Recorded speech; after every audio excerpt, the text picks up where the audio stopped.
Okay, there we go. So my name is HeflaTV and with me is now Whiplash here for game numero 2. And yep, we have a pretty interesting game. Like on the draft, I was totally wrong because I actually gave them a small advantage, but like in all the team fights, it turned out that I don't know. It was a pretty strange game. A lot of passiveness, which led them to advantage on the other side. But let's see if they change the draft, maybe a more aggressive playstyle or a more aggressive draft coming up here for game number 2. But so far, yep, No Fear is one game ahead, and let's see if the Peruvians can come back. The Peruvians? Hmm. Is that what you said? Maybe I misheard you there. No, I just said that. It is Peru versus the US. No Fear Dota is a US team, and New Starcom is a Peruvian team. Okay, gotcha. Just want to double check that. Okay, No, it's cool. it's not a random flame, I know, but it is actually true. It is a Peruvian team, and I'm saying this without any rant because I have nothing to do. Whoa, like I don't know. I play just you, so when I say Russian, then it might actually be an insult, but yeah, Peruvian. I don't care. Well, there are a lot of good Russian teams out there. Sure. I'll be honest, I don't know too much about the Peruvian scene in general as far as the pro teams go, but I know there are some talented South American and Central American players out there, but generally the NA region is kind of dominated by America and Canada, so that's just the way things Yeah. are in that region.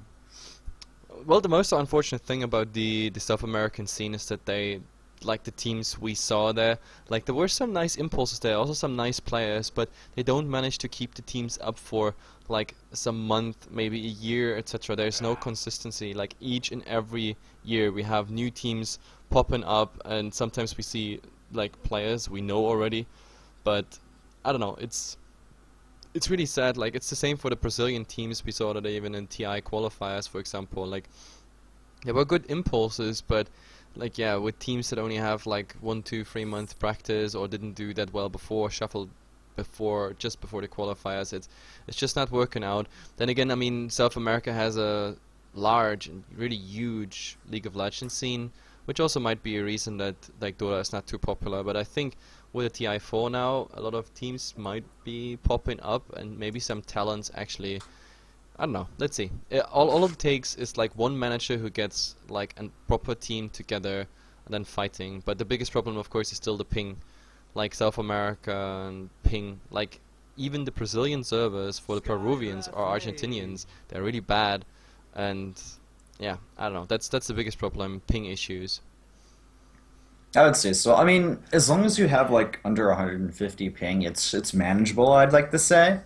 But over that, it kind of starts to get more and more to the point where you don't want to really deal with it in competitive games, especially if it's over 200. At that point, it's just like, this is not fun. Everything's you have to like relearn like all the timings for last hitting and blocking and all of that non-fun stuff. But looks like we finally got some picks under the way, so let's go ahead and check it out.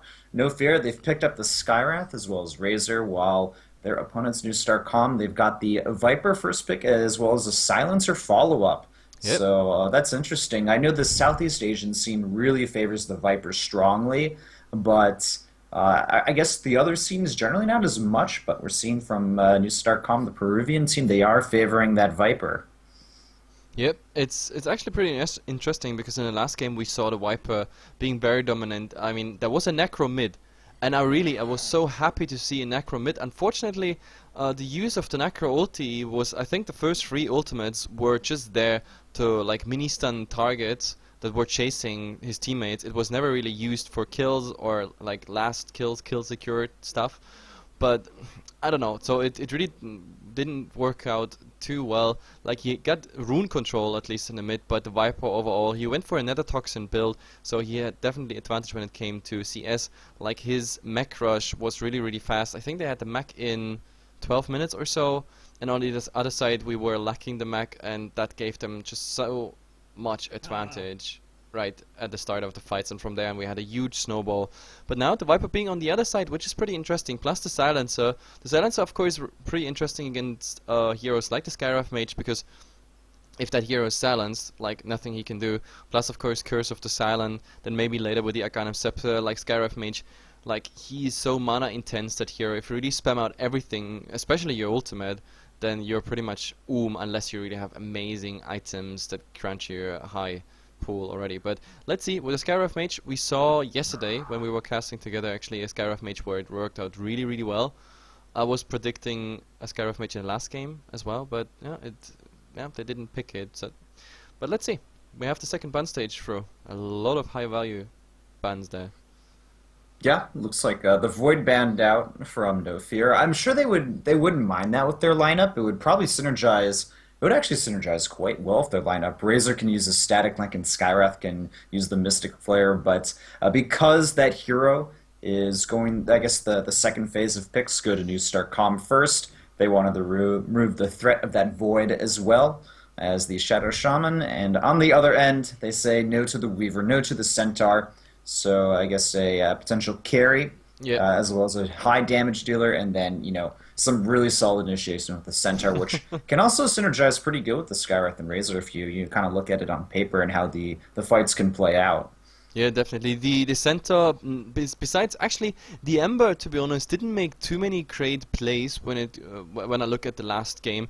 Like, he even overcommitted sometimes and got caught out because he had no defensive remnant. So therefore, he was definitely not the game-changing factor. I mean, at some point he got then Battle Fury and Daedalus plus here and there some items. So in the end, he was really, really dangerous. But the Viper and the Centaur, those two really made the game. Viper was tanking so much away, winning his mid, and the Centaur got a really fast Blink Dagger, and with that Blink Dagger, and I said it already in the draft, they had a Witch Dog, they had a Jakiro, and both of them, they died so fast. The Shadow Demon also making awesome plays, the Soul Catcher, like, almost landing always on one of those supports, and then of course Soul Catcher plus then Hoof Stomp and Double Edge. It was mostly an instant kill, and even a Venomancer, like after that, it was really a nuisance. He got, I don't know how many kills. It was crazy. Yeah, but the Ancient Apparition picked up for New Star Comp, which kind of leads me to believe that there's a good chance this will be a core silencer. If you pair him up with the Ancient Apparition, you don't really have much lockdown. Even though they can be really annoying in the lane with their spells, that lack of lockdown just means they can't really chase anyone down. They can't set up ganks too efficiently, but they both scale pretty good into the late game. So I guess, what are your thoughts? The silencer looking to be a core. Would you agree with me on that, Hefla? I guess it could be, but it's pretty hard to get through, to be honest, because Skywrath Mage, we have Vengeful Stun, Skywrath Mage on top of it. Like, that silencer, he really needs to be babysitted a lot to get through with this. Like, if that's a core, it's a very greedy pick. Then again, if the silencer comes up with a very fast Ghanems and a refresher and gets some stacks here and there from rotations, then it actually could work out. But I think we got our answer. Phantom Assassin is being picked, which means that silencer is definitely not in a core position. Yeah, that's what it looks like. He'll probably end up being support then, unless New Starcom wants to pull some kind of crazy tricks out of their bag. But that's what we're looking at as far as normal lanes are considered. And No Fear Dota, they've gone ahead, grabbed the Bristleback, so that's looking to be their offlaner.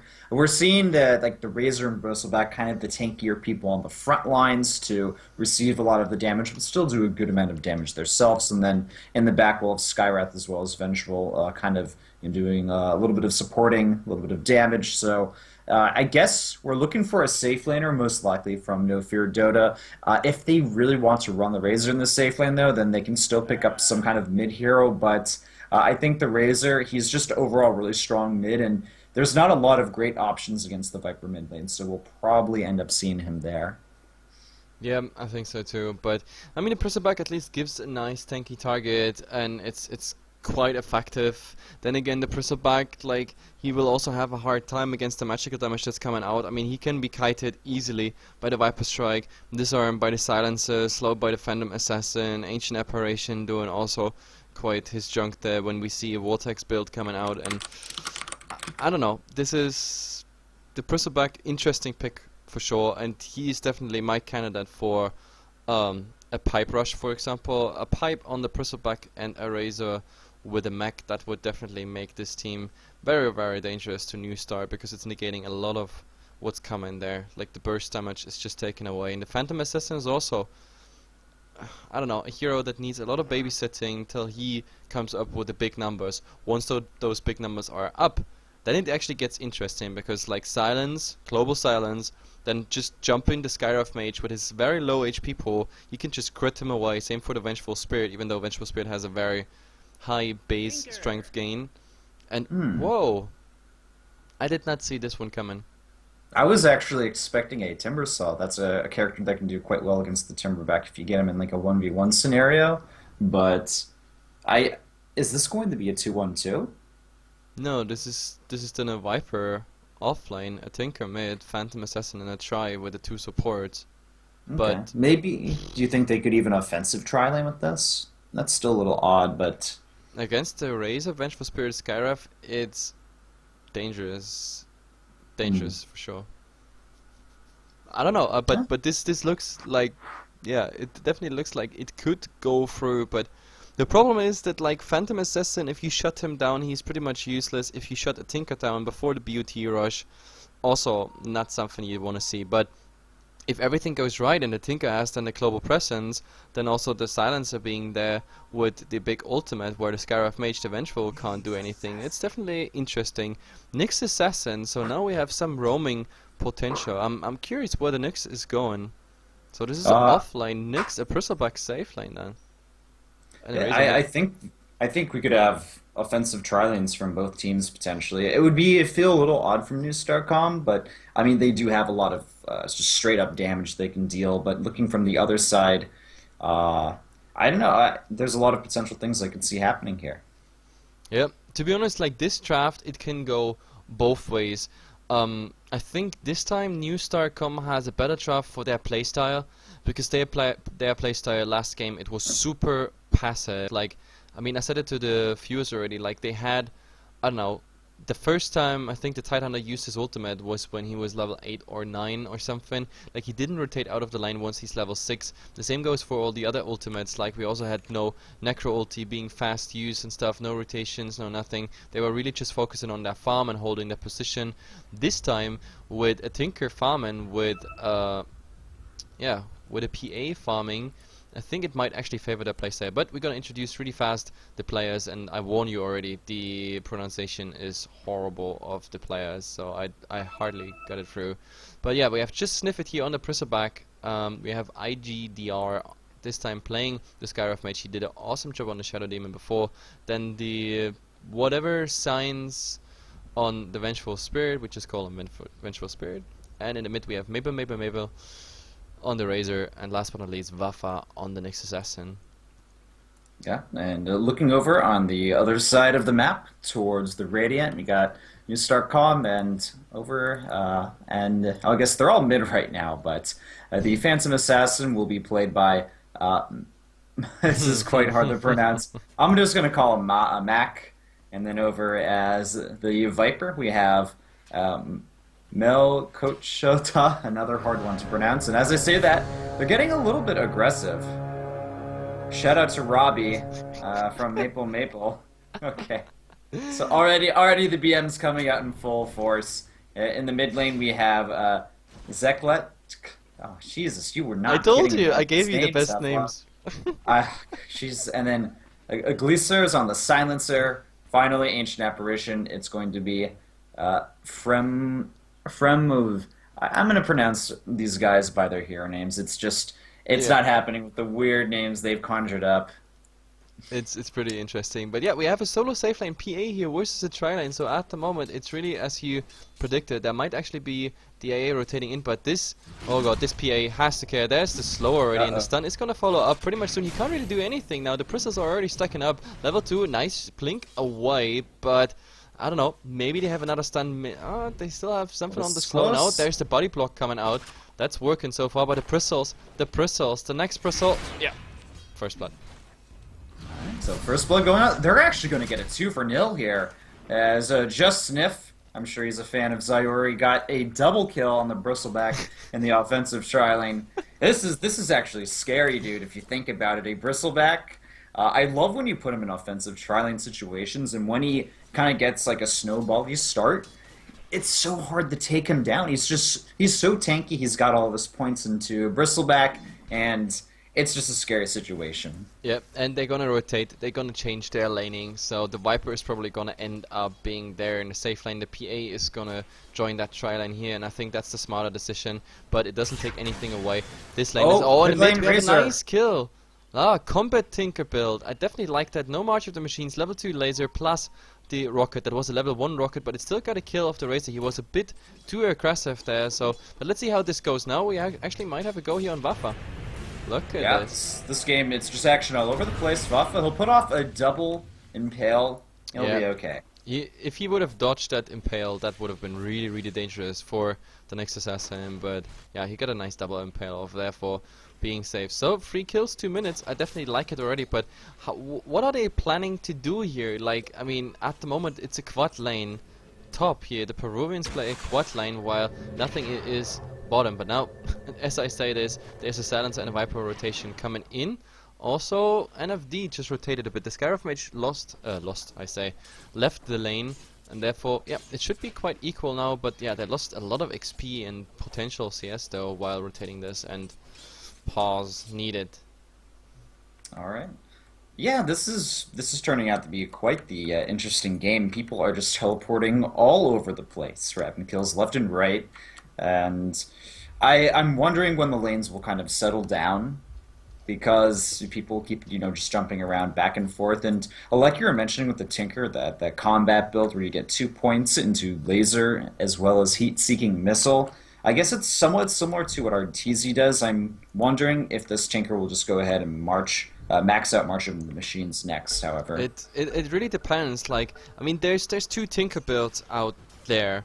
Like, it's really the combat build on the March, the boring March on Machines build. But the problem is the March on Machine build is the much safer one, because even if you lose your lane, you just go to the side stacks. Maybe even someone is stacking them for you. You can stack the Ancients. You can go for that. You can go at the try point here in the jungle and farm 3 camps at the same time, and all you need is level 2, level 3 March of the Machines, and it is enough with a double one with rearm and, for example, soaring. So it's a much safer one, but the combat build has one advantage. If you win your lane and you get even kills on your lane, and then you have the BOT rush just by hero kills, for example, then you're so dangerous, because you can really rotate in level 6, 7, and you have a level 4 and level 3 heat-seeking missiles already, and that blows up, for example, supports instantly. That's the advantage, but yeah, the downside is, if that one fails, you're screwed.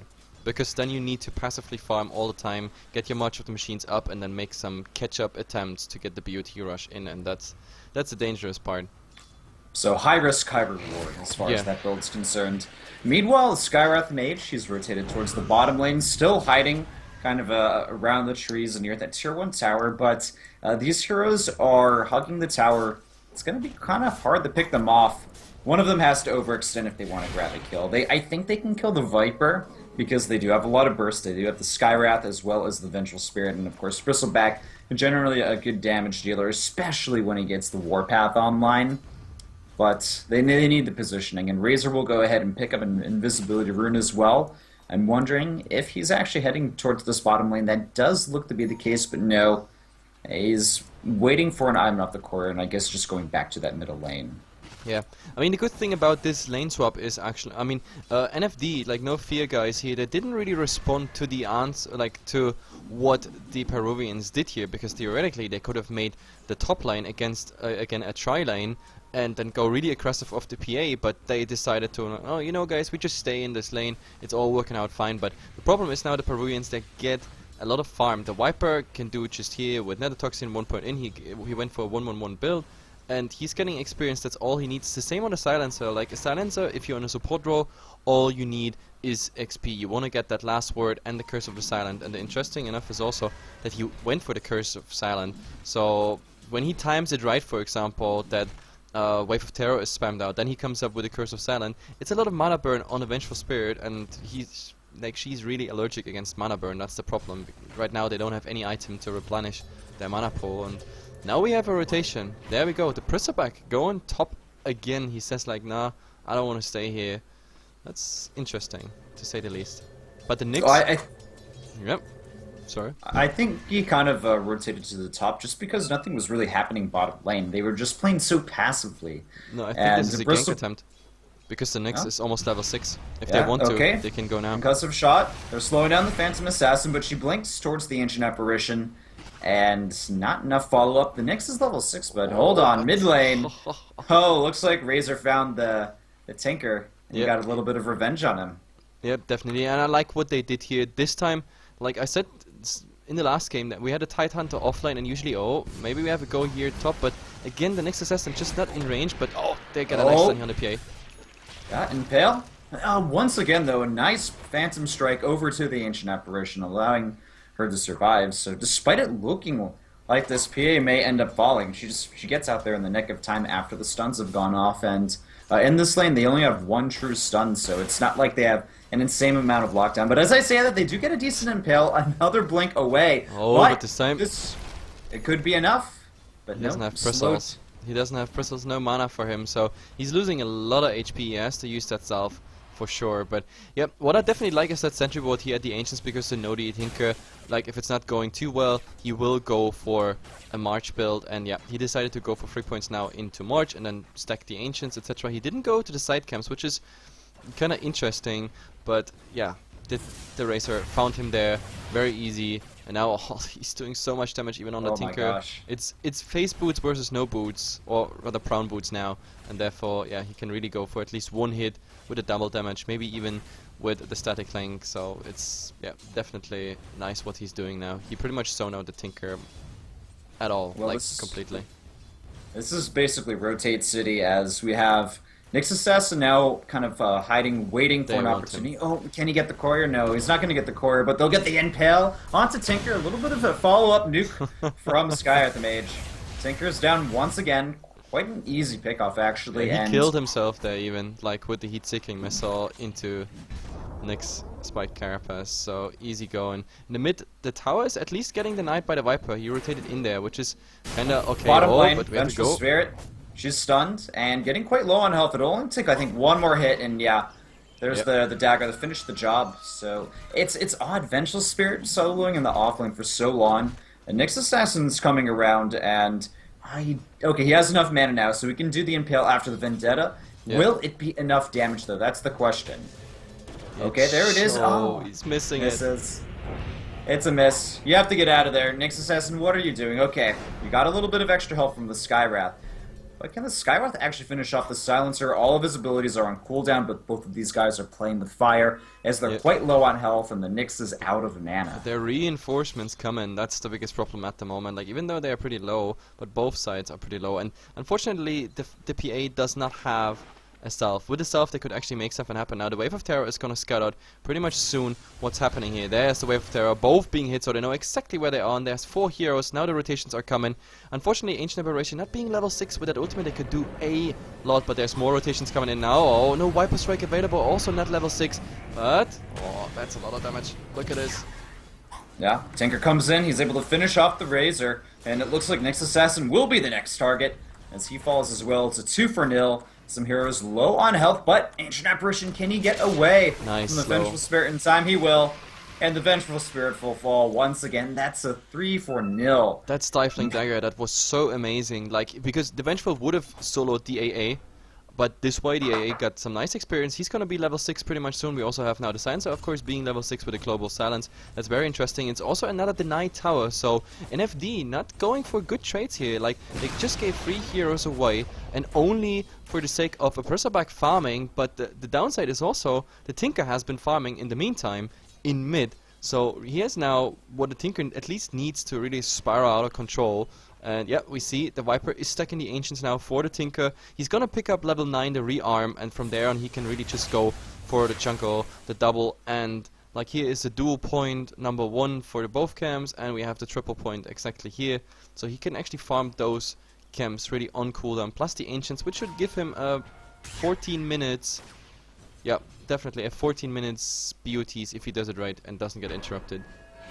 Yeah, unfortunately his farm still is pretty far behind. He just straight up lost a lane to the Razor even after getting that kill at the first part. Just really far behind in last hits. It's 45 on the Razor compared to the 18 on the Tinker. I know these guys have been moving all around the map, and the creep scores are pretty non-standard, I'd like to say, overall. Not a lot of farm, just a lot of rotations, a lot of active ganking coming in from Oh, both but the ends. PA has to use stifling. Uh-oh. Oh, he's getting barely away. T Now the Bristleback. Still rotation, going but on. he's going, man.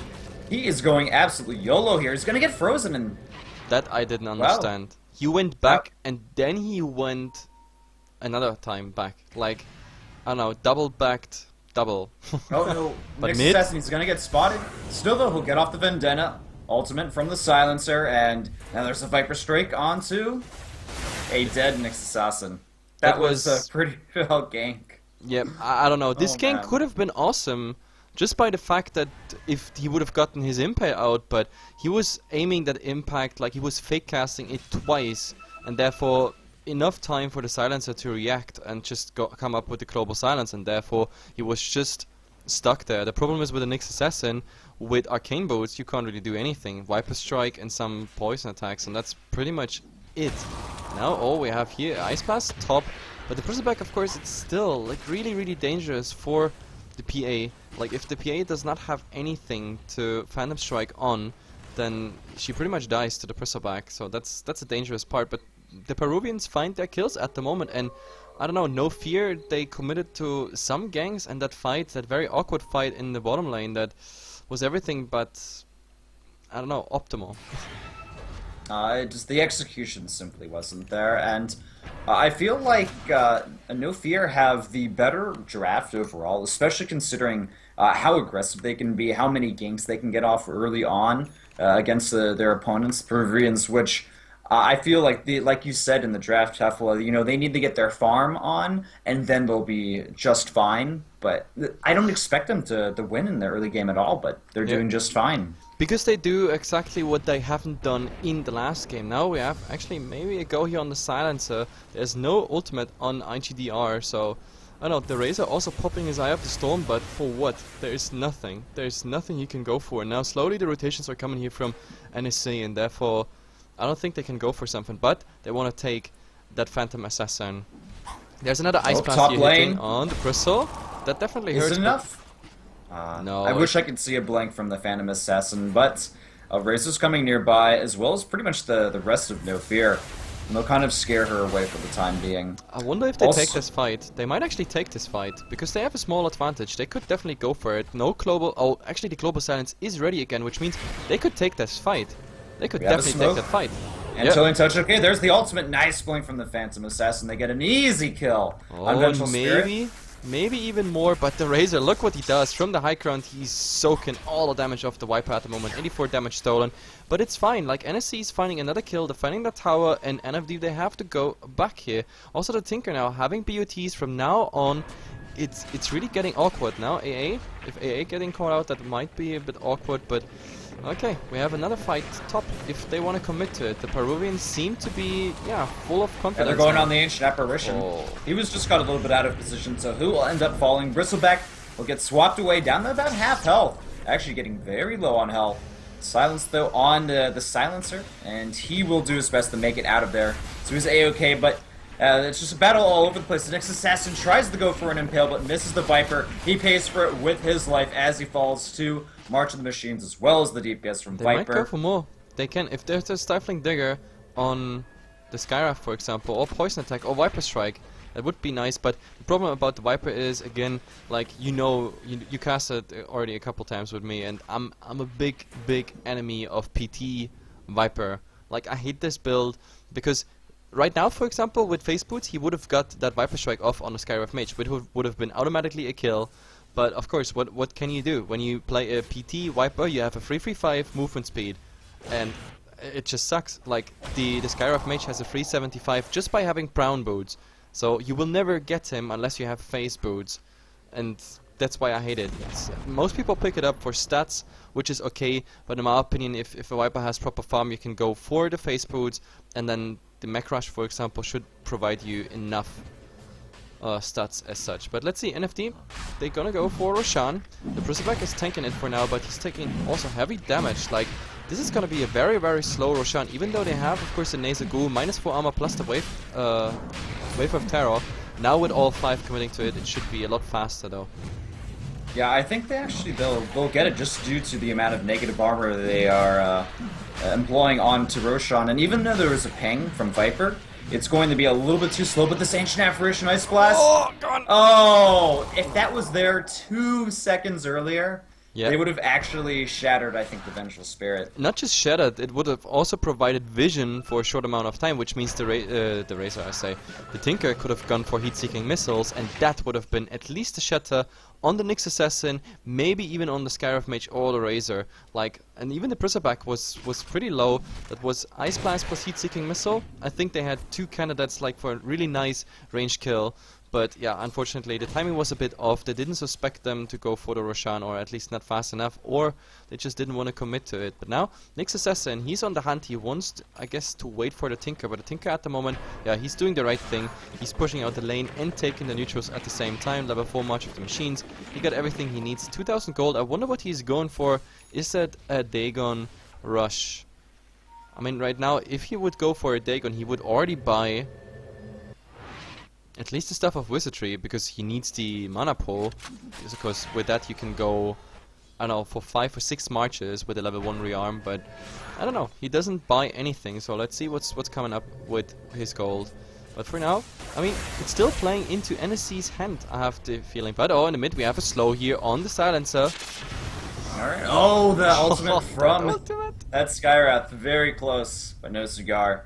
And it does seem to be like the Tinker has picked up his Blink Dagger. Bristleback activating that Blade Mail. The Ancient Apparition Ice Blast. It'll at least clip the Bristleback, so he can't regenerate health for the time being. A few more rockets coming out. That's a lot of damage overall. Blink forward from the Phantom Assassin. Can he actually finish off this Razor, though? He's healing up with his bottle shards. It looks like he's narrowly able to escape for the time being, but Bristleback, not so lucky. He kind of just suicides on the main lines, but he does have that Aegis, so already back to full health, and he'll continue this off. But so far, 1 for 1. Nyx Assassin, the Silencer's down. Now they've taken out the Tinker as well.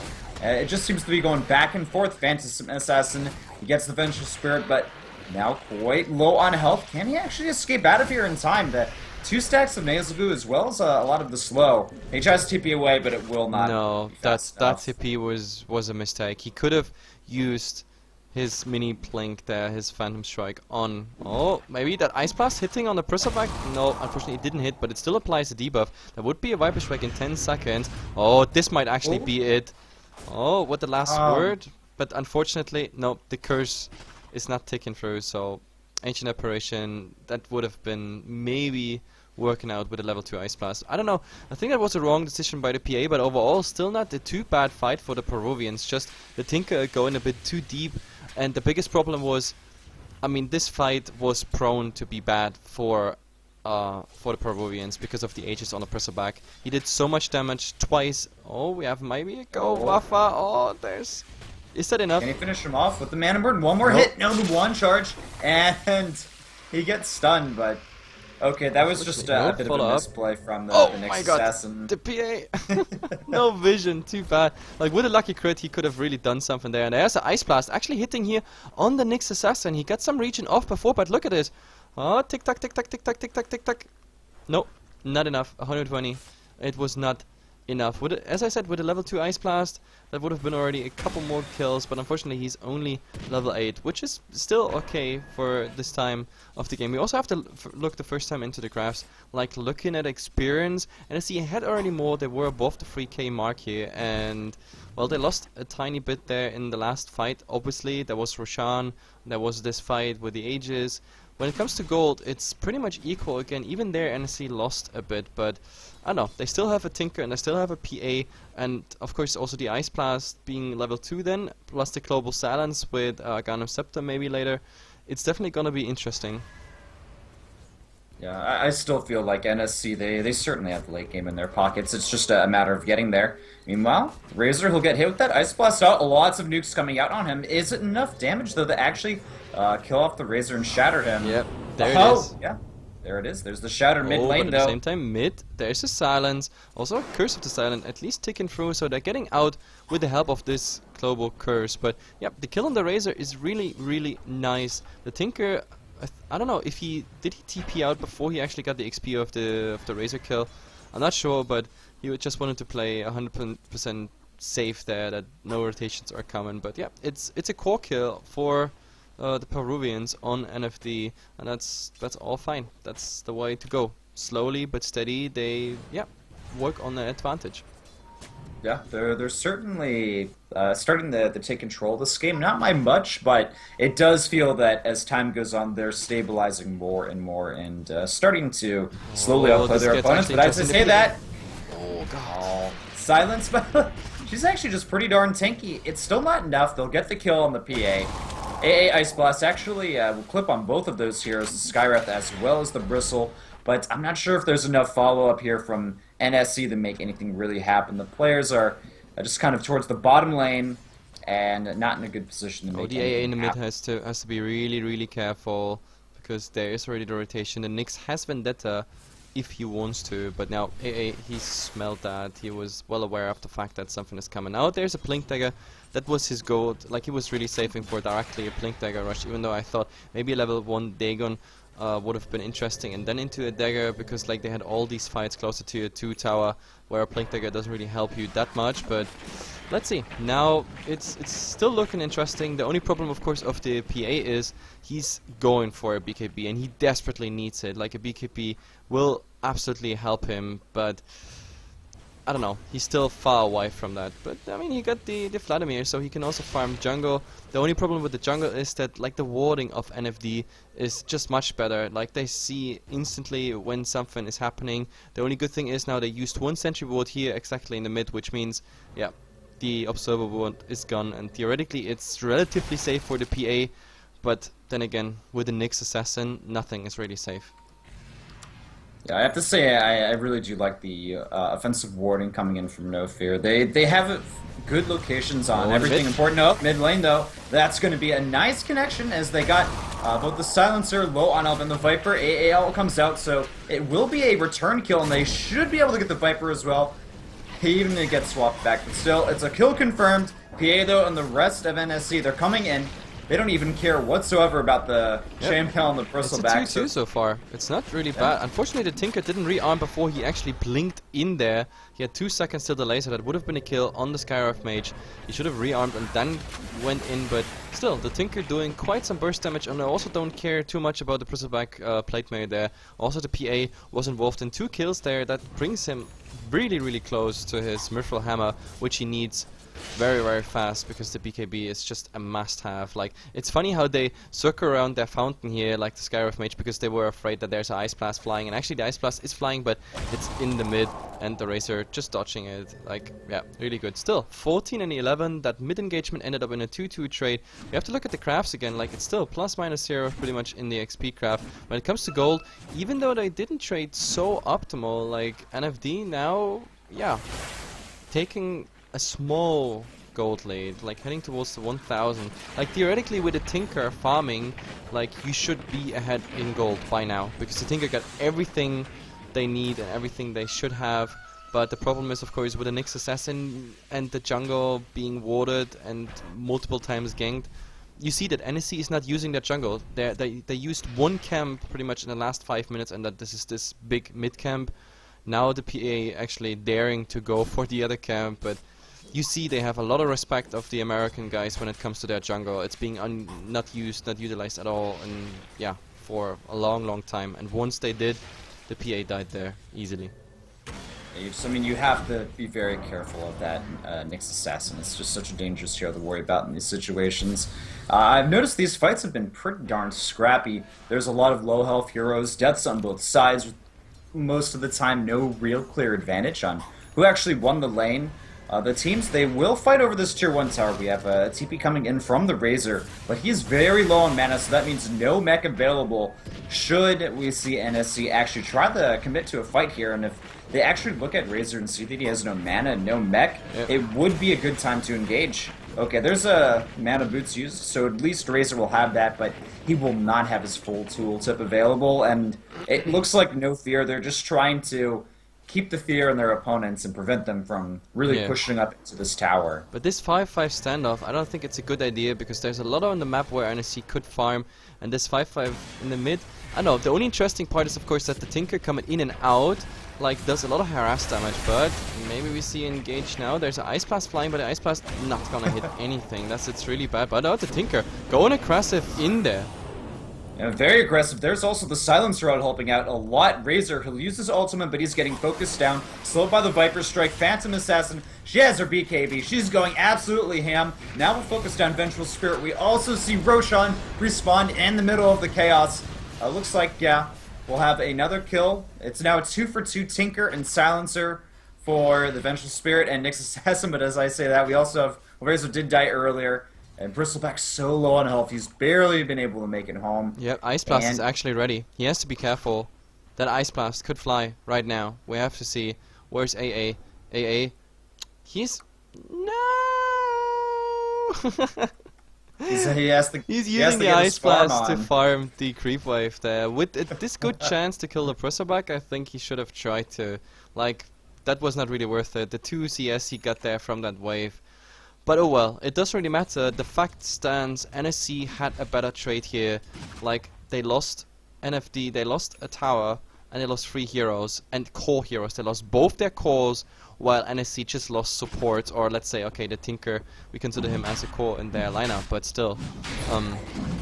The Tinker, you can do that, plus the Silencer. He was actually part... No, unfortunately the Silencer died really early. That's too bad, because Silencer also one of those supports who can... Then if that game goes really, really late, we see some nice stacks on him. He has 8 instacks by now, but unfortunately in the last some engagements he always died or was not in range. Now we have Ice Blast here on Roshan, and this is really interesting.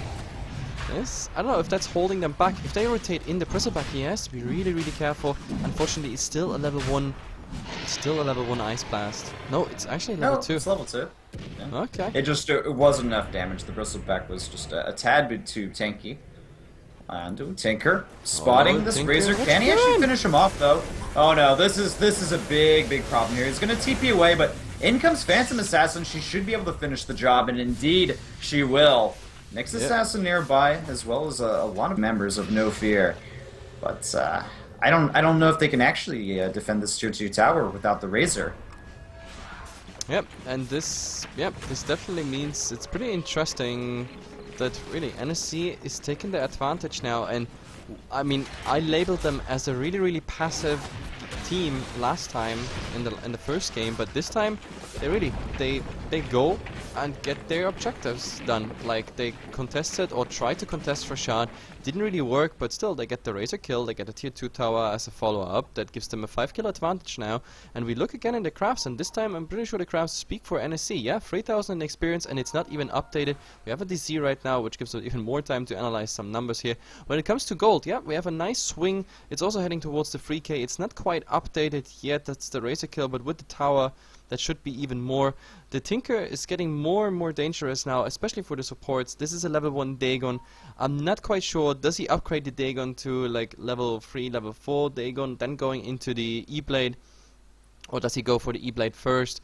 Like, I'm a big fan of like going for the Dagon first, because like, I don't know, going for the Eagle Horn, it's the value of almost 3 BK Dagon recipes, and when I look at Skyref Mage with 850 HP, like a level 3 Dagon and heat-seeking missiles plus any collateral damage before is already a kill. Nyx Assassin 890 HP, the Vengeful Spirit, like, okay, she got at least with that point booster some HP, but still some collateral damage, maybe a Ice Blast, a level 3, level 4 Dagon, it would lead to a Shatter, and that's why I would prefer the Dagon on him. Yeah, I would like the Dagon upgrade as well. It makes sense against their lineup, like you said. I mean, just health number wise and such. Beyond that, it's unfortunate that NSC are on the Radiant, because No Fear, they have a pretty solid rush lineup, and even after that last fight, they kind of lost. They lost their tower. They're still able to go into that pit just due to the positioning advantage of being on the dire when you want to move into the Roshan pit. And, they easily pick up the Aegis. Once again, I believe Bristleback has at this time an excellent Colder for that kind of item, because, you want him to go in, You want him to deal a lot of damage, soak up a lot of damage, get some quill sprays on the enemy, and when you revive, you can still put on additional quill spray stacks. And they're not going to all leave just because you died. So it's actually, in my opinion, one of the better heroes to really put that Aegis on. Yep, definitely. To be honest, I think the Bristleback is the main reason that this is not even looking worse for No Fear at the moment, because twice now he was like equipped with the Aegis, and the first time you saw what damage he did, like I don't know, he got like 4 and 5 Bristle stacks on the enemy, plus a lot of damage went into the enemy because he was able to actually get twice his plate mail through, and then he just respawned with the Aegis, full mana, full HP, and if you do that all fast enough, like you just build up new Bristle stacks, and all people around you, they're already low HP when you come back with the Aegis. So, yeah, I think he's the best Aegis wielder. He just needs to farm. What am I saying? Farm. I mean, tank a lot. His positioning is really, really important, because right now NSC, they could theoretically focus the Razor and then just slow the Bristleback and get the hell out of there, which is still a high value kill for them, and the Bristleback is just being ignored with his Aegis. So to be honest, I think at the moment it's good to ignore the Bristleback and just kill everything you can around him. Also, just looking at the item progression from some of these heroes, Razor, he's managed to pick up his Agnum Scepter, following up the mechanism. So despite being 1 in 5, he's actually not doing too terrible in his item progression. And looking over at the PA, let's see. She hasn't picked up any big items after the BKB, but really, all you need is a lucky crit or two, and a fight can completely swing into your favor. We've already kind of went over Tinker. We don't see too much on Silencer. He's very far away from like an Agnum Scepter or Force Staff or anything like that. And Ancient Apparition, he's got the point booster, but still quite a ways away from his remaining items that complete his Agnum Scepter. And looks like we do have the reconnect, and Bathroom. Well, the pause will continue with the bathroom break. Yeah, and actually I'm gonna take this time for some short advertisement, and I'm not talking about the stream. I'm just telling some viewers that are new here that actually they're ready. Okay, never mind then. Yeah, scratch that. Going, man. We're going back to the game. Okay, cool. Well, yeah, so far, though, NSC, the Peruvian team, it feels like they've accumulated a decent advantage at this point. It's not insurmountable, but it is certainly noticeable at this time. Yep, absolutely, and I think, they want to keep their aggression up, and I think it's the right choice. Then again, theoretically, in my opinion, the Tinker could still do here and there some split pushing, and they could go for a slow siege on the tower. In the meantime, the PA can farm, but I think they're gonna secure that tier 1 tower, and there's not much happening. And now we have another disconnect, so it seems like the American internet is fooling around at the moment with the Vengeful Spirit. Yeah, you'd feel like it would be the other way around, but yeah, man, I guess NA Internet causing some issues. Wooden routers, please report from NFD. Yep, definitely report it. But yeah, this time I can actually take the time. So for everyone here, like, you are on HeflaTV. If you like it, what we do here, then of course give us a follow. Our English channels are HeflaTV 1 and 2. And if you even, like, sometimes as a backup, we use my private channel, HeflaMog, if you want to see how I rage against Russian players instead of Peruvians. Then you can go on that channel. And yep, but we are also, like, we are not as a company as such. We are a caster community trying to bring even relatively unknown tournaments to all of you, so you can enjoy that Dota. We are bringing that, of course, to you in 3 languages. Like, so if you happen to be German, HeflaTV 3 and 4, these are the German channels, and we even expanded now here in July into the Romanian scene, which is quite huge. Obviously, there won't be any Romanians online right now, because here in Europe it is, oh god, it's almost 6 AM. Like, yeah, normal people would be soon waking up. I'm still casting Dota. That's how it is. But either way, it would be awesome if you give us a follow. And of course, on Facebook and Twitter, you always get the news. And that being said, they say G, and we might finally see this game commencing then. Nah, dude. Okay. We're good now. We're good to go. It looks good. The question is now, do they go for the tier 2 tower, and does NFD do something against it? That's the biggest problem. I mean, theoretically they could, but now they fight against March of the Machines, they fight against a lot of spam, and this tower is already getting chipped down. There's no cliff available at the moment. Now the Racer's coming in with a plasma field, just trying to get the creeps off, and it looks like NSC they're getting, yep, they're going in with the next creep wave where the Tinker was also included. Now, new March of the Machines is coming up, even though Tinker, now he's actually spamming it. And let's see, Wave of Terror is coming out, and alright, here we go. BKB from the Phantom Assassin. He needs to break that leash, though, and indeed he does. The Aegis already being popped almost instantly on the Bristleback. And we'll see PA, look at that crit after crit, just absolutely annihilating the Nyx Assassin, who's now down and out for the fight. We'll see them also get another kill on the Bristleback, so he is dead. This fight looking to go very well for NSC. Buyback from the Bristle, it's round 3 for him. They'll finally get a single kill on NSC. They've taken down the Viper, but Razor, he's looking quite low on health. The Silencer will not be able to TP away in time. And although they saved their tower, they got 2 kills. They lose the Razor even. The Silencer, oh, man. His last cast before he died actually killed the Razor. So this is a 2-for-4 trade, and to be honest, like I was...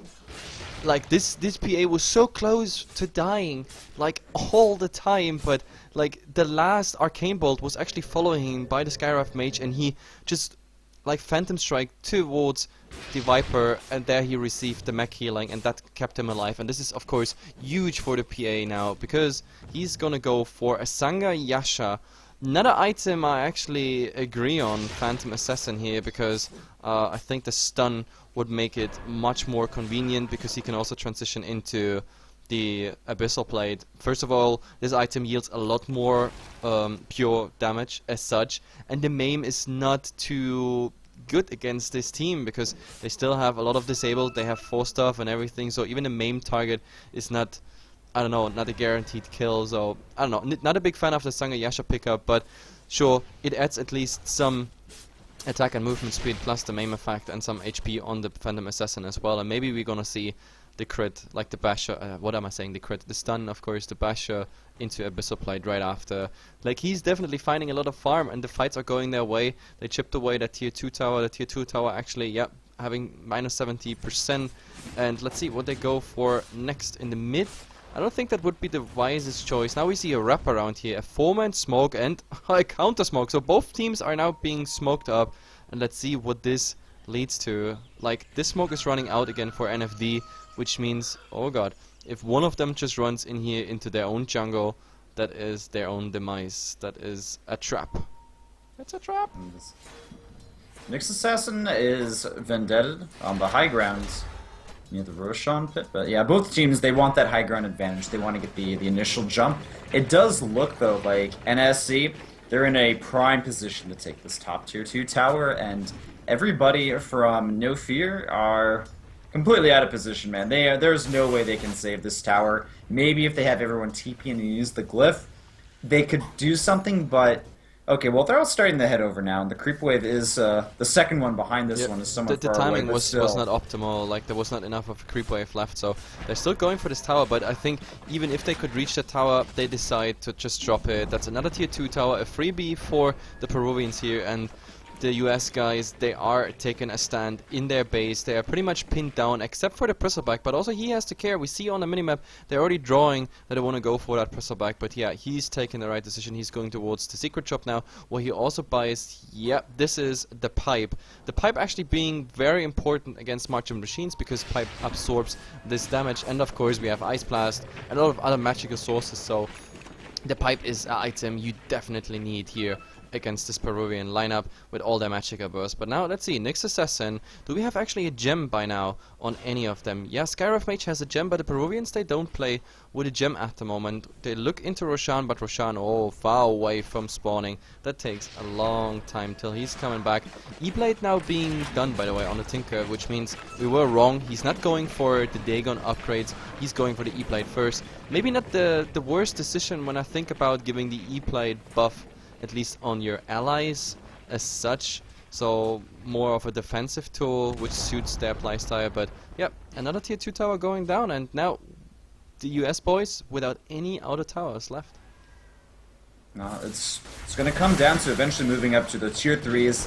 Oh, actually, look at this. Razor, he's getting nuked up very fast, but at the same time the Tinker ends up falling. He was just caught in the middle of the Mystic Flare. Meanwhile, Bristleback, he is trying to do his best with the Blade Mail to survive, but frozen in place thanks to the apparition. Down he goes. Yeah, 1-1. And now, okay, we'll see. PA chooses her BKB. Next Assassin frozen in the middle there. Can they actually kill him off? They, looks like they're just deciding to back off for the time being. Both teams are pretty much half health across the board, except for this Vengeful Spirit. But this next Assassin, he may be able to find a pickup target. He blinks forward, gets a nice impale onto the Apparition, and he will stun up this Silencer. And it looks like, yeah, that's actually... They get 2 kills there. That was a pretty solid trade. Meanwhile, Viper, I'm not sure exactly what he's trying to do here. He can use his wand charges. He'll get the kill onto one of the supports. He may get the second one as well. Now Tinker, he's ready to join the fight. Uses a buyback, teleports in. There's your Ethereal Blade. And all of a sudden, things were looking good for No Fear. They've went straight down the drain. Like, I think this decision of the US boys was really wrong there, because I think they could have gone for this chase, because, like, we had no BKB on the PA, we had no ultimates, we had no Ice Blast, no Global Silence and everything. It looked good, and the Tinker being down, no much of the machines you're running into. Only downside is, of course, you had no Bristleback. The Bristleback then buying back and pursuing that, but the problem is it took them, like, to catch up with them, took them till the river line, and that was what broke them pretty much their neck, because then we had the Tinker buying back and coming into that fight again, and not to mention the Viper, like, just cleaning up. And if you count that fight, like, it was definitely a better trade. They lost 4 heroes then in summary, plus the buybacks. The Nyx even shattered from the damage, so they didn't kill off those 2 supports like the AA and the Silencer without any casualties. No, the Nyx Assassin, who actually made this all possible, he still died then from the shatter, so it was only a 2-for-1 chase, and then they did manage to get out there and, like, the Peruvians just turn it around. So really nice decision making here by the Peruvians, I have to say. And No Fear, just a bit overcommitment. I think they should have either way just not pursue it or just pursue it faster. But I mean, still, nothing is done yet in this game. We're 36 minutes in. The base is still fully there. Like, just some damage on a tier 3 tower, but hardly worth to mention. That's like 30 damage to the tower, 40 damage. And yeah, they still have to break the high ground, and that's the biggest task for the Peruvians now. Till then, the US boys can still go for some nice trades. I mean, they get at least the items, Blink Initiation, and the Razor also getting more and more tanky. The only problem is, he went for Aghanim's build, and that is, I don't know, like in this case, Aghanim's is really nice if you're really offensive, and you want to go for buildings as well. But in this case, the fights they take at the moment, I think a BKB would have been better for him at the moment, but I don't know if he's gonna go for that. But what is the Tinker doing? E-Blade on the Bristleback, and then the Dagon on a creep. I don't know, okay, it was pretty interesting, but he still managed to just drive them away and farm the creep wave. Little weird what he ended up doing there. But if we check out the movements of NSC, they're all kind of gearing the head towards the mid lane. They may take a crack at another tier 3 tower. The only buybacks available for No Fear are the Razor as well as the Nyx Assassin. So, well, actually, hold on. As I say that, only Nyx Assassin has the buyback. Everyone else has spent up their gold. A little bit of harassment on the Bristleback, but he's A-okay. And it's going to come down to execution, who can get the right positioning. All of the ultimates are available for both teams, so it's going to be a full-on team fight. Phantom Assassin has also picked up a Skull Basher, which means the Abyssal Blade will be the next big item for her, and that could be potentially a game-ending item if she can get the stun off at the right time on the right hero. To be honest, I think the only reason the last fight even went so relatively even, at least for the time being there, was the reason that the Global Silence came too late. Because you saw the Tinker getting killed off with a Mystic Flare, but the Tinker initiating and no Global Silence right after, I think that was the biggest mistake. That was the only good thing I can find there for the US boys. But now, I don't know, if the Global Silence comes in the right time and the Tinker like survives such an aggressive initiation where he potentially takes out, for example, the Skywrath Mage or the Vengeful Spirit. But now let's see, maybe we have to go on a Viper here. Yeah, they get the stun off after the impale from the Nyx Assassin, but still using that mechanism to kind of keep him nice and healthy. Good Ice Blast as well. Tinker, he comes in, he's getting a lot of damage done. Already takes out the Nyx Assassin. There's your buyback. It's at what cost? On the other side, though, looks like they managed to take out the Silencer. Now focusing down the Viper. Tinker taking a little bit of damage from that Mystic Flare. And can this Viper actually TP away? It doesn't look like it. So it's actually 3 dead on NSC, and Phantom Assassin is forced to run away. Yep, I don't know why she jumped in there again. First she's running away, now she's going in, and I think she has to pay for it. That Eye of the Storm still managing to chip so much away, so this is perfect for the US boys at the moment. Like, an awesome fight. They lost some people here, sure, but they can directly go into Roshan. I think the Peruvians did like a really essential mistake there. Now there's an Ice Blast flying here on the Vengeful Spirit, like, but it should not be enough because actually with, I don't know, maybe we have to look at the HP. 300, no, it won't be enough. He regen too much, too fast. But Roshan is definitely going down here for NFD, and this gives them quite a head up. So this game is, I wouldn't say open again, but yeah, the US boys definitely have a chance now to strike back. Like, NSC just lost a lot of their advantage. Looking at the crafts, now even with Roshan, which is not updated yet, of course, but yeah, they lose quite a chunk of XP here when it comes to gold. I think with Roshan and everything, that's at least 4k in gold lost and 3k or a bit more in experience. So yeah, a nice strike for NFD, trying to come back into the game. Yeah, I mean, it's only a 5-kill difference at 40 minutes into the match, and when games like hit the 50-minute mark, like anything can basically happen. Things start it hits that late game unknown territory where it's more about positioning, which team can scrounge up the most items for their supports, because generally their main heroes are pretty darn farmed up at that point, maybe lacking that 5th or 6th item. But as we saw in that last big engagement, it was going great for NSC at the start. They forced out a buyback, they got some kills, but as time went on, no fear, they seemed to get into a decent position. They got some important kills here and there. And, I mean, I don't want to say that they're completely back into this, but they're in a solid position at this point. Yep, it's not just the fight and the XP and the gold they gain, it's the fact that the next fight, if NSC is gonna go for a fight, it's gonna be against a cheese and the Aegis and potential buybacks. And you saw that they could keep the fights relatively equal alone with buybacks. Now with the Aegis and a cheese, which is pretty much translated into 2 additional lives plus buybacks. So yeah, the next fight is gonna be very, very hard for NSC, and we have to see if they want to go for this fight. I mean, there's still the option of waiting and farming till the Aegis is at least down, but I don't know. The courier just spotted out. The courier was just spotted out here by this ward, which is pretty interesting. And now, well, they moved the courier aside. In the courier, there's a recipe for hard. In the mid, we're gonna have an Ice Blast hitting only on the Vengeful Spirit, but applying debuff at least to 2. And now the courier, well, yeah, a full heart is now going to the Bristleback. So he's even more tanky. Viper, well, it's a PT Viper. You can't run that fast. Now, the Manta actually not disjointing that shot, but still, they don't manage to follow up here. I actually kind of feel like we've been understating the importance of the Aegis as well as the cheese, which, well, we haven't had till now. And these engagements, it's given no fear, basically, just that extra little bit of survivability to keep their tier 3 towers alive. And it does feel like they've started to hit a point where they can actually fight now, and with that dire advantage, with that Roshan advantage, it's going to get a lot harder for NSC in these team fights. Yep, definitely. It's, well, we really have to see where this is going. Like, in my opinion, NFD, like, I think over time they can't really outperform this lineup by the Peruvians. Like, if you really drag this game on for half an hour or more, we're gonna see the PA being really, really fat. But oh, Nyx Assassin, like, he might scout something out now, but the problem is he's running into a March of the Machines, so losing quite some HP there. Oh my god, I mean, he still has a Plank Dagger, but that's also the problem. Like, NSC, they have a gem theoretically, but who has the gem? AA has the gem.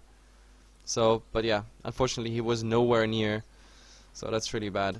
By the way, that also, like, I didn't even mention that the last fight was really horrible for the fight before that was really horrible because they also lost the gem there. This gem was bought by the Dire side, but now of course in the hands of the Peruvians. This will make the Nyx Assassin a little bit less useful. He kind of got lucky, and there were no heroes nearby that had the gem when he was kind of scouting around in the Radiant Jungle to see if he could get a kill or 2 off somewhere. As they remain on the defensive, as I say that they may look to get offensive, Yeah. as they kind of trudge down towards mid lane. But everyone from NSC, they're backing off. And it looks like, yeah, they want to get into a good positioning. The positioning from No Fear is pretty solid, not so much for their opposition, and they're kind of pinging on the map. Maybe they'll go for a smoke or something at this point. I would like to see a smoke from somebody because it's kind of the action has settled down a little bit. That Aegis isn't going to last forever, and I'd like Yep. to see No Fear make use of it.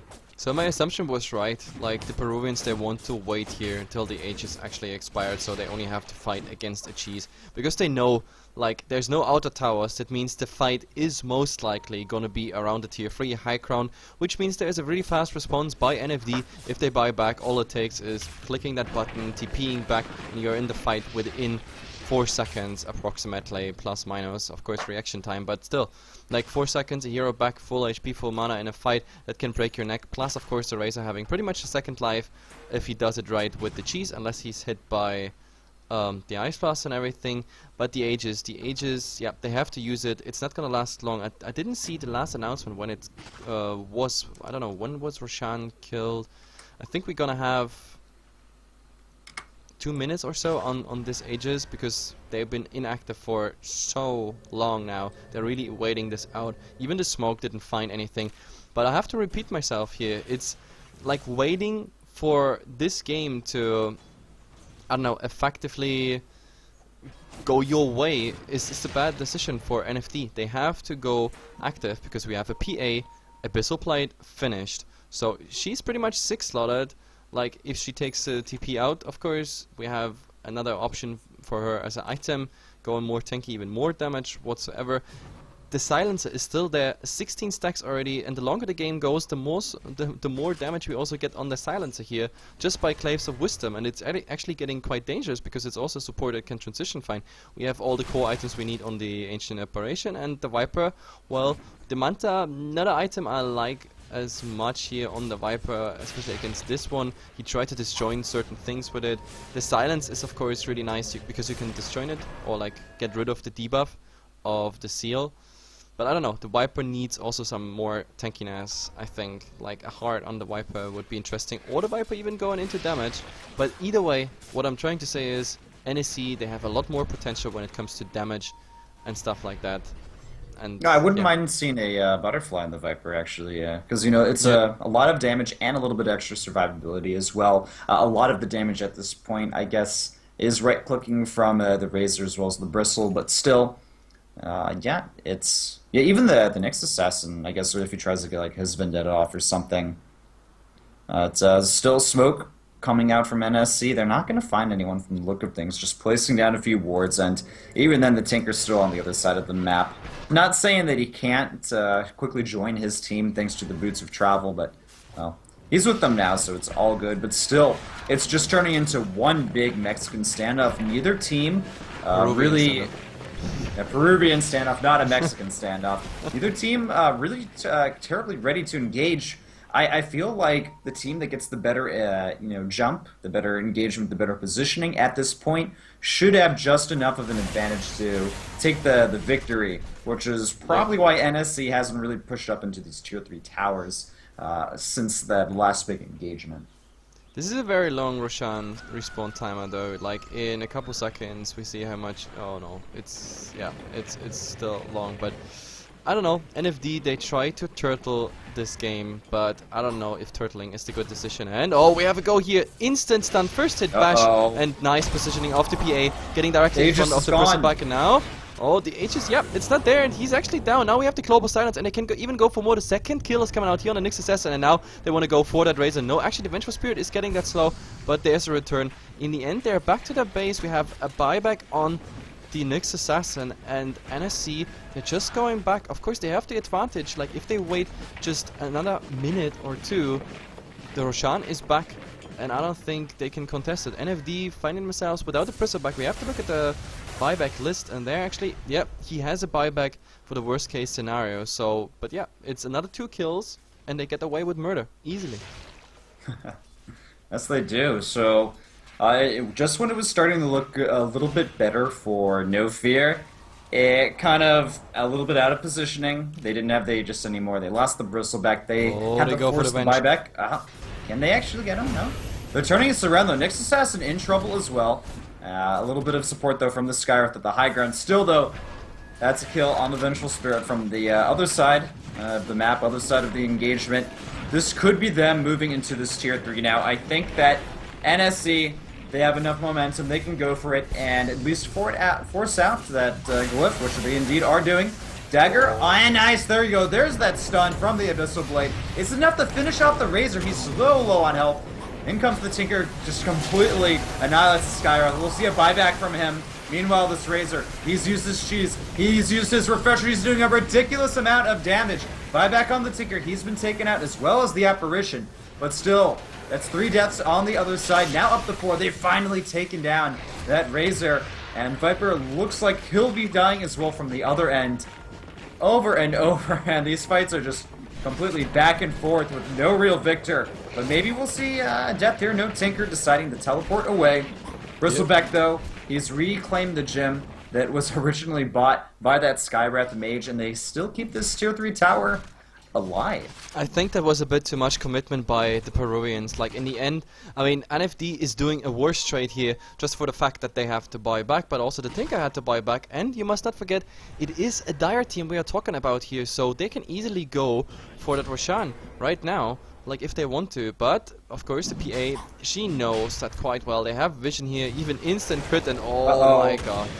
Going on Like, the Bristleback, what? he's gonna use his pipe, but there's a Vengeful Spirit nearby to help out as well. Tinker, though, laying out the damage, laying out the hurt. He's gonna teleport away real quickly while Phantom Assassin continues to try to slowly take down this Bristleback, and he thinks better of it. Did you Backing just see? off. No, this was Tinker. Tinker screwed this up. Like, I have to say it like this. I know casters should not criticize the players too much, but he accidentally, like, ethereal plated the Phantom Assassin, like leaving him there just standing, watching the Bristleback, like not caring about Tinker's damage because all went into the pipe, not to mention the plate mail. So this play was really, really bad, and now the Nyx Assassin can scout out again because the gem is on the Bristleback, and now there's the opening on the AA, but Whip on the stun. misses. Slow on the Nyx Assassin. Will it get frozen in place? Yes, he will. PA coming in once again with the blink, gets the kill, no buyback available whatsoever, Roshan. and This is Roshan now. no. This was stupid. This was really stupid to go for it. this is terrible. This is terrible for No Fear. I think this may be the straw that broke the camel's back. They've had Roshan in their court every single time before this, but on number 4, it's going to go to NSC. They'll get the Aegis, they'll get the cheese as well. Oh, a little bit of damage, Bristleback coming in, doing what he can, but that's just going to be him. Down goes the Bristleback. He may be forced to buy back, as I can't imagine NSC not going straight down to try to take a tier 3 as well as the barracks at this point. No, like, I don't know, like, they could have... This is really bad because the Bristleback, I mean, he still has the buyback, so it's all good. He still has 1 more life, but of course they have to work against the Viper with the damn cheese, and they have nothing to prevent the Viper from using that one. And of course we have the H's now on the PA, if I'm not mistaken. Yeah, the PA is actually having the H's, so we are 36-26 here in the 53rd minute. When it comes to graphs, like NSC definitely having a nice advantage. When it comes to gold, 20k in an experience, it's heading towards the 14k mark. And now equipped with his Aegis and everything, like, yeah, it's definitely not looking good. But the PA already going in there. Here they go. Razor, though, he's going to go ahead, use his ultimate. He still has his refresher available, still very healthy as well. Tinker already out of the picture. PA, though, going pretty ham, but getting very low on health. That will be the Aegis. Most likely, yep, activated by the Bristleback Razor, down to about half health, and he may have a buyback after this fight. No, just slightly lacking the gold. This is they've taken unfortunate. out the silencer. Still though, PA. The tower stands. Like, nothing's changed. The Aegis is gone, the cheese is gone, and in the end this is a really, really bad trade. The Tinker again, like, dying there initially because he using ethereal plate. And what happens? He instantly, as soon as he used the ethereal plate, he got stunned, and then the mystical flare. This is a level 2 mystical flare only, but it's enough. Like, even with the damage, of course, being amplified. So in the end, we have another standoff here. This fight was like horrible for NSC. Like now everybody maybe in the chat says like, oh, what is HeflaTV on about? No, this is it was an equal trade, but with the cheese and the ages, and no objective is done. So the tier 3 tower, okay, got a puny bit damage, but that's about it. Equal trade against the ages and the cheese is a bad trade. Do we need to start seeing some necro books from NSC? Does this Viper need to get a necro book? He has that butterfly, but they need some sieging power, because I mean these team fights just aren't cutting it for them. They're essentially banging their head against a wall, and it's not cracking, man. It's still remaining pretty darn strong. It's just really still so back and forth, and we don't have a clear winner yet. It's 38-28, but it's still really anyone's game. This is anyone's game. Like the last fight just showed that. That was with Prisabak being down against the Aegis and the Cheese, and I still managed to trade relatively equally, especially because they take out the Tinker. But then again, I still have to worry because also the Silencer, look at his stacks. 28 stacks now. Before he had only 18 and he was already hitting for 78 additional orb damage on his Claves of Wisdom. But let's see. Now actually the Peruvians are splitting up a bit. That might be a bad thing because the Viper get caught out of position. They're using the Global Silence ultimate, though, trying to buy him a little bit of time. They may actually be able to turn this around, potentially, if everyone can get there in time. It's a swap, though. The Viper, though, very tanky. He will eventually fall, however, but the BKB is being activated. Can they take down this Razor? Yes! The Phantom Assassin does get the kill there. Now moving on to the Vengeful Spirit. He swaps away. He gets a stun on Tinker, but still, it's not enough. But even though he dies, the Nyx Assassin comes in, clean shot, takes out the Tinker. It's a 2 for 3 at the moment, but the Prisabak still fighting. Look at this, he's going for the AA, he's definitely getting that kill. The gem is on the ground, but look at the Silencer's damage. Wop, wop, wop, wop, wop. 32 stacks now on the Silencer. The Silencer actually transitioning into more and more damage. The funny part is he's going now for a 4-staff, which I don't agree. He could have gone with all that money into a refresher. Like NFD would not survive a double Global Silence, because you saw it, like with the Global Silence it took them ages till they got the Viper down, and that time they bought there with the Global Silence was enough time for the Peruvians to rotate in and make all this happening. So in the end it was still a 3-for-4 trade, but Silencer actually gets destroyed by the Skywrath. There was a nice 4-staff forward. There's a gem on the ground, but he doesn't pick it up. He's afraid of the PA. Yep. We'll see. He can't really do anything against this PA, and PA was just like, forward one shot! What?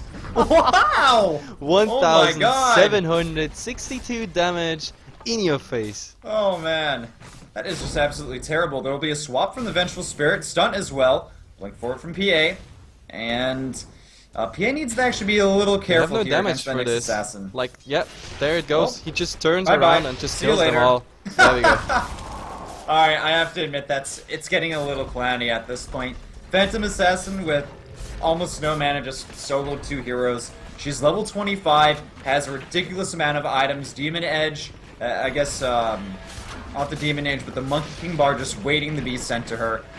I think this is actually it. I think the Peruvians have finally cracked the American defenses. Yep, definitely. Like, this go on the PA in the mid just to slow her down, but without anyone following up. No Prisabak, no Razor, no nothing. And that is also a bad thing, because now they don't have the support to actually defend the top racks.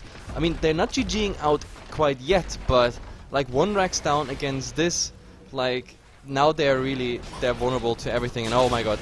PA gets the nice stun, and I think Just Sniff is gonna end up falling. No, he gets 4-staffed away, and with Razor using that BKB, he even kills off the courier.